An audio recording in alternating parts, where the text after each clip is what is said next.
Në Universitetin e Evropës Juglindore, nën organizimin e Unionit të Shkollave të Mesme të Tetovës, skena e UniArt u hap si port drejt të gjitha formave të artit, ku foli interpretimi, ku nuk mungoj fjala, ku muzika rodhi si një kujtim i thellë, ku piktura lindi para të pranishmëve dhe ku sfilata erdhi si një poezi e veshur me ide, dije dhe krijim.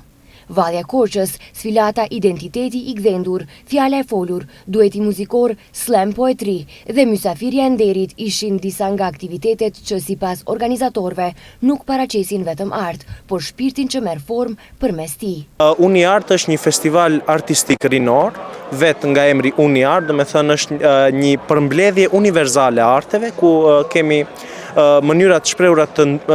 të ndryshme të shprehurit të arteve, kemi artin figurativ, atë pamor dhe artet tjera, përfshirë këtu edhe atë muzikor dhe të dizajnit. Aktiviteti në fjalë është mbështetur nga Komuna e Tetovës dhe është organizuar në bashkëpunim me Universitetin e Evropës Juglindore.